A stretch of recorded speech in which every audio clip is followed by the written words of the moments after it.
নমস্কার। অর্থের কারক গ্রহ, বিদ্যার কারক গ্রহ এবং উন্নতির মূল কারক গ্রহ বৃহস্পতি।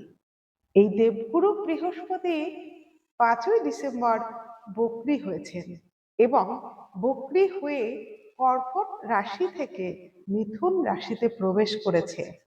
এই বৃহস্পতি কিন্তু বক্রী অবস্থাতে থাকবে আগামী নতুন বছর অর্থাৎ 2026 সালের 11ই মার্চ পর্যন্ত। ততদিন কিন্তু বৃহস্পতি এই বক্রী অবস্থায় থেকে কালপুরুষের রাশিচক্রের কিছু রাশির উপর খারাপ প্রভাব ফেলবে, আবার কিছু রাশির উপরে কৃপা দৃষ্টি দেবে। আজকে আমি জানাতে চলেছি কোন 5 রাশির উপরে বৃহস্পতির কৃপা দৃষ্টি থাকছে আগামী 4 মাস।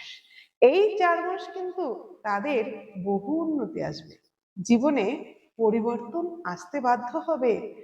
আপনি যদি এই 5 রাশির মধ্যে একজন হয়ে থাকেন, আপনার জীবনে 100% পরিবর্তন আসবে। এই সময় আর্থিক উন্নতি বিশেষ করে হবে এবং আটকে থাকা টাকা আপনি ফেরত পাবেন এবং কর্মক্ষেত্রে যে সমস্যাগুলো চলছিল সেই সমস্যার সমাধান হবে। অনেক এই 5 রাশির মধ্যে অনেক জাতক জাতিকার বিবাহ হচ্ছিল না, বিবাহের বাধা দূর হতে চলেছে। আগামী 4 মাসের জন্য ভালো যোগ আসবে। এই সময় আপনি বিবাহ বন্ধনে আবদ্ধ হতে পারেন। আপনার আটকে থাকা টাকা পাবেন, যেমন ফাটকাই প্রাপ্তিরও কিন্তু যোগ থাকছে এই সময়। পদমর্যাদা বৃদ্ধি হবে, কর্ম পরিবর্তন হবে, আপনি নতুন কর্ম কিন্তু পাবেন এই 4 মাসের মধ্যে, যদি এই 5 রাশির মধ্যে একজন আপনি হয়ে থাকেন।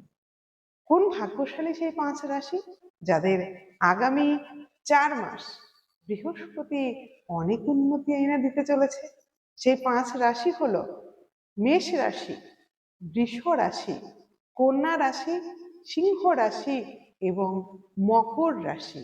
এদের জীবনে যত বাধা ছিল, যত দুঃখ দুর্দশা ছিল, 4 মাসের জন্য কিন্তু তার উন্নতি হতে চলেছে, বাধা কাটতে চলেছে। আপনি জীবনে কিছু দিনের জন্য শান্তি পেতে চলেছেন। যাই হোক, আপনার যদি এই রাশির মধ্যে হয়ে থাকে তাহলে আপনি আমাকে কমেন্ট বক্সে জানাবেন।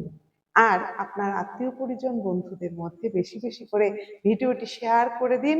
সকলে ভালো থাকুন। ওম নমঃ শিবায়।